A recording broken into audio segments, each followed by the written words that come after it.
În ultima perioadă, detaliile care au făcut diferența în ceea ce privește succesul anumitor furnizori de servicii de asigurare în România au fost reprezentate de grija arătată față de clienți și ritmul în care s-au adaptat la noile lor nevoi. Departamentul de Customer Care a devenit mai important ca oricând.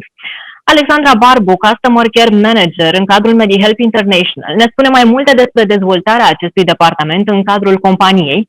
Alexandra este în echipa MediHelp de 4 ani, iar principala sa responsabilitate este aceea de a ajuta pe clienți și de a găsi soluții pentru problemele pe care aceștia le întâmpină.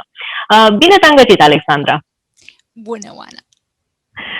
Spune-ne, te rog, care sunt noutățile pe care MediHelp le aduce în anul 2021 la nivelul departamentului de Customer Care?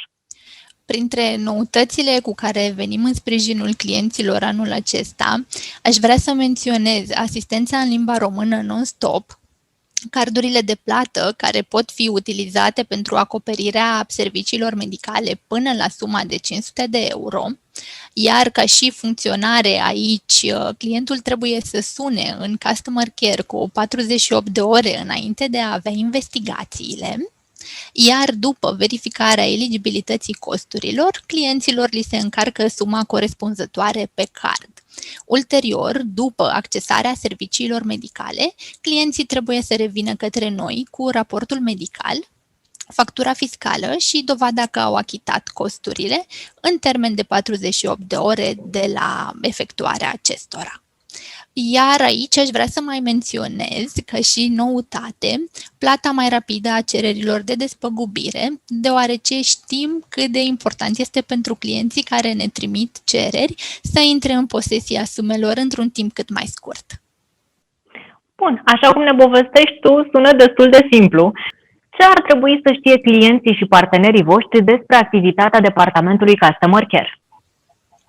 Departamentul Customer Care se ocupă exclusiv de situațiile, întrebările sau nelămuririle clienților MediHelp cu privire la pachetele de asigurări de sănătate pe care noi le promovăm, indiferent de canalul prin care aceștia ajung să ne fie clienți. Mai simplu spus, este un sprijin pe care MediHelp îl oferă clienților săi pentru a-i ajuta să aibă o experiență cât mai plăcută atunci când există necesitatea accesării serviciilor medicale acoperite de către polițele MediHelp. Mergând acum puțin și în zona clienților de cealaltă parte a baricadei, dacă putem spune așa, ce pare a fi ceea ce clienții apreciază cel mai mult în activitatea departamentului de Customer Care? Din experiență aș putea spune că clienții noștri apreciază cel mai mult implicarea în situațiile de criză, timpul de răspuns și profesionalismul cu care echipa tratează o problemă, chiar dacă nu s-a mai confruntat cu ea în trecut.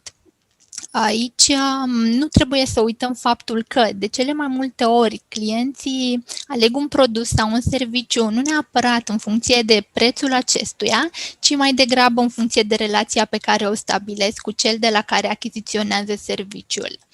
Iar cheia succesului într-o colaborare este dedicarea pe care clientul o simte din partea persoanei care îi furnizează serviciul respectiv. Aflând toate aceste detalii despre activitatea departamentului Customer Care, ne dăm seama că în spatele unei relații de lungă durată cu un client se află nu doar produse competitive, ci și servicii care servesc cu adevărat nevoilor acestuia.